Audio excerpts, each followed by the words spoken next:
अध्याय 68 उनके विचार और अप्रत्याशित सावधानी। आखिरकार वे यहाँ हैं, उसने मन ही मन सोचा, क्योंकि उसकी मुस्कान इस समय और अधिक व्यापक नहीं हो सकती थी। उसने तुरंत अपने चेहरे के हाव भाव छिपा लिए, प्रेक्षकों को अपनी मनस्थिति या हाव भाव के बारे में नहीं बताना चाहता था। मैं इस पल का लंबे समय से इंतजार कर रहा था। उसने धीरे धीरे अपनी बैठने की स्थिति से उठते हुए अपनी गर्दन टेढ़ी की। उन्होंने अपनी भुजाएं ऊपर की ओर फैलाईं और बुनियादी व्यायाम किए। उसकी मुद्रा निश्चिंत और निडर लग रही थी, मानो उसे आसपास के दुष्ट राक्षसों की कोई चिंता ही न हो। एक महत्वाकांक्षी ओझा के लिए एक लापरवाह और अनुचित रवैया। क्या आपने वह देखा? एक लड़के ने अपने साथी से पूछा। हालांकि दूसरा पक्ष चुप रहा। मैंने पहले तुम्हें लड़ाई में शामिल होने से रोका था, अब क्या तुम्हें लगता है कि मैंने सही किया? उसने एक बार फिर पूछा। उसके स्वर में व्यंग्य और क्रोध की झलक थी। दूसरा पक्ष कुछ कहना चाहता था लेकिन रुक गया। सरसराहट। जैसे ही सूरज की किरणें उन दोनों पर पड़ी, हल्की हल्की हवाएं चलने लगी, जिससे एक ही समय में उनकी विशेषताओं और पहचान का पता चल गया। ये तीसरा भाई और तीसरी बहन थी, जिन्होंने पिछली बार ओलिवर को हराया था। जब से वे जंगल में दाखिल हुए थे, शेन को उसकी बहन लगातार परेशान कर रही थी कि उसने पहले उसे इतने सारे लोगों के सामने रोका था। उसे लगा कि उसका अपमान किया गया है और वह बदला लेना चाहती थी। लेकिन वह बेहतर जानता था, वह उसे कहीं अधिक तर्कसंगत था और जानता था कि दूसरों के सामने अपनी छवि कैसे रखनी है। उनकी राय में वह बहुत आवेगी थी। शेन ने शांति से ओलिवर और उसके पास मौजूद राक्षसी लाश को देखा, क्योंकि उसका दिमाग उस समय में वापस चला गया जब वे एक साथ जंगल में दाखिल हुए थे। वे शुरू में जंगल में प्रवेश करते ही ओलिवर से निपटने का इरादा कर रहे थे, लेकिन अप्रत्याशित रूप से वह आदमी अचानक एक यादृच्छिक दिशा में भाग गया। इससे वह और उसकी बहन बहुत भ्रमित हो गए। क्या वह उनसे डरता था? वह शायद जानता था कि वे उसे निशाना बना रहे होंगे और उसने भीड़ से भागने का फैसला किया और एक यादृच्छिक दिशा ले ली। यदि नहीं, तो ये कदम काफी लापरवाह था। जंगल राक्षसों से भरा हुआ था और उसकी अल्प शक्ति और उत्साह को देखते हुए वह किसी भी तरह से बर्बाद हो गया था। या तो वह उनसे मिला या राक्षस से, यह उसके लिए एक कथित मृत था। उसने उस समय उसका पीछा नहीं किया, क्योंकि वह जानता था कि देर सवेर वे रास्ते पार कर जाएंगे यदि वह अभी भी किसी तरह एक टुकड़े में था। इसके बजाय उन्होंने अपने शिकार पर ध्यान केंद्रित किया और उन्होंने अपनी बहन को प्रतियोगिता के लिए एक अच्छे राक्षस को चुनने में मदद भी की। उसे एक राक्षस भी मिल सकता था, लेकिन वह इस बात पर जोर देती रही कि वे उस ओलिवर से मिलने तक प्रतीक्षा करें। वह उसे घूरने के लिए उस पर वापस आना चाहती थी। उसे कोई आपत्ति नहीं थी, शिकार के अंत तक वे हमेशा एक और राक्षस का शिकार कर सकते थे। इसलिए उन्होंने अपना शेष समय उसे खोजने में बिताया, जबकि कभी कभी राक्षसों से निपटते थे। अंत में जब वे पानी की धारा के पास थे, उन्होंने अंततः उसे पानी पीते हुए देखा।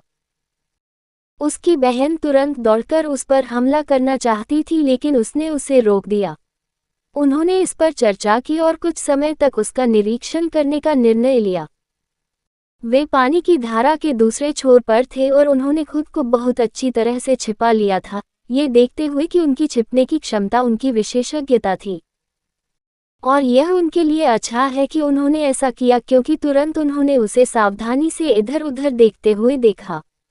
यह आदमी यह महसूस करने में सक्षम था कि कोई उसे देख रहा था, भले ही वे बहुत दूर और गुप्त थे। शेन को अच्छा लगा कि उन्होंने शांत रहने और कुछ समय तक उसका निरीक्षण करने का फैसला किया। उसे आश्चर्य हुआ कि अपनी कम क्षमताओं के बावजूद वह जंगल में इतने घंटों तक कैसे जीवित रहा। ओलिवर को उसकी जगह सिखाने के अपने पहले अनुभव से वह जानता था कि ओलिवर एक कमजोर, उनके कबीले का नाम साझा करने वाला एक दयनीय कमीना था।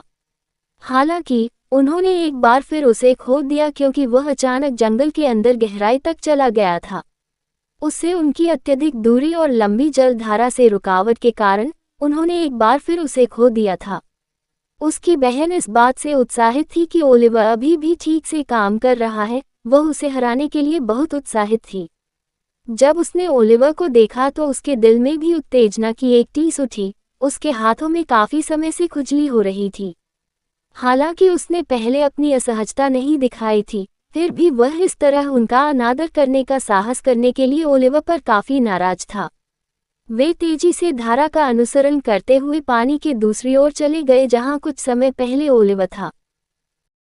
शेन ने उन निशानों की तलाश करने की कोशिश की जो उसने जंगल में गहराई तक जाते समय छोड़े होंगे, लेकिन जब उसे पीछे कुछ नहीं मिला तो उसे अप्रिय आश्चर्य हुआ। ओलिवर अपने पीछे कोई निशान न छोड़ने के लिए इतना सतर्क कैसे हो सकता है? वह कोई विशेषज्ञ नहीं था, उसे निशान मिटाने का ज्ञान नहीं होना चाहिए था, न ही उसने गुप्त तकनीक का प्रशिक्षण लिया था। उन्होंने अच्छी तरह से खोज की और अंत में उसकी बहन को छोटे मोटे संकेत मिलने लगे जो शायद वह पीछे छोड़ गया था। जब गुप्त तकनीकों के लिए एस्पेरा का उपयोग करने की बात आई तो वह एक प्रतिभाशाली थी। नहीं, उन्हें यकीन था कि ये निशान केवल उसी के हो सकते हैं। निश्चित रूप से उसे कुछ भी अजीब नहीं लग रहा था। ये जंगल के प्राकृतिक इलाके और उनकी अनुभवहीनता के कारण होना चाहिए कि वे अधिक निशान ढूंढने में कामयाब नहीं हो सके। लगभग 1 घंटे के बाद आखिरकार उन्हें वह मिल गया, लेकिन जो दृश्य उनके सामने आया वह अप्रत्याशित और आश्चर्यजनक था।